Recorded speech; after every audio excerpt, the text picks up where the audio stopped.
When you think of Nixon, many people often think about Watergate. You may not know much about Watergate, except that it's a scandal. Watergate began with the 1972 election. Nixon was up for re-election.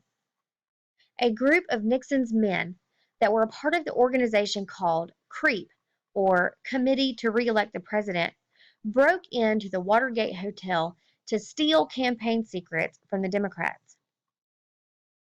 Even though it seemed to go away fairly quickly, there were two Washington Post reporters, Bob Woodward and Carl Bernstein, who continued to follow this story even though it didn't seem to go anywhere at first.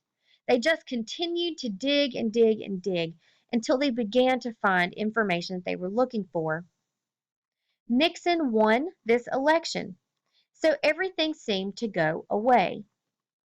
That was until January of the following year, when these burglars were sentenced with very harsh sentences.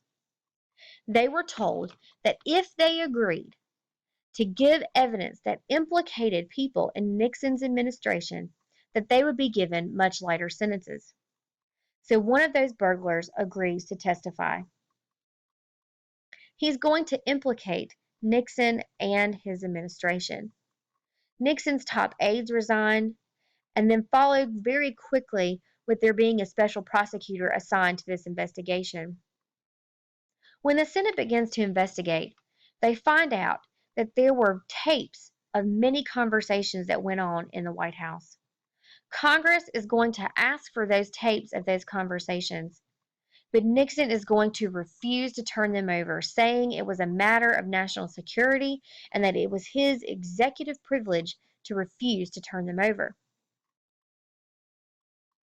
In what's called the Saturday Night Massacre, Nixon was so angry over the fact that he was being investigated and the demand for those tapes that he fires the prosecutors who were investigating him. This obviously makes him look very guilty. In order to try to save face, Nixon appoints a new special investigator. But it does not solve the problem. In the court case U.S. versus Nixon in 1974, the court orders Nixon to not only release the tapes, but that they must be given to the special prosecutor immediately.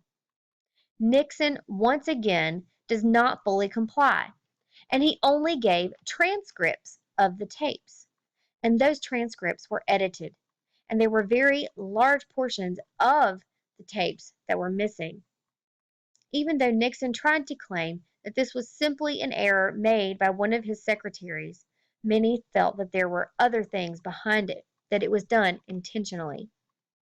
There was evidence that implicated Nixon to the entire break-in and to the cover-up that followed. The House of Representatives is going to begin the impeachment process. Before they had an opportunity to impeach him, Nixon is going to resign the presidency of the United States. He is the only president in U.S. history to ever resign. So he resigns before he was ever actually impeached. Gerald Ford, who was Nixon's vice president, is going to become president.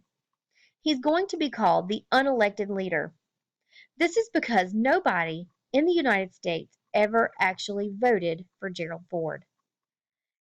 Nixon's vice president that he had been elected with in 1972 had been involved in a separate and unrelated scandal, which is going to lead him to have to resign the vice presidency.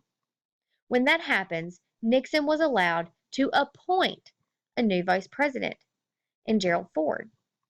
So no one in the United States ever actually voted for Gerald Ford, but yet when Nixon resigns the presidency, this allows Gerald Ford to become president of the United States. One of the first things that Ford does as president of the United States was to actually pardon Nixon, meaning that Nixon would not face any criminal charges in relation to the Watergate scandal. While this made Ford very unpopular at the time, many people saw this as a good move by President Ford. They believed that this was a way for him to close the chapter on Watergate so that our country could more clearly focus on more important issues facing our country, like the economy and the Cold War. If we had continued to pursue this with Nixon, it would have looked very bad for the United States to have a president, a former president, possibly stand trial, possibly be convicted for a crime in which he would very possibly go to jail.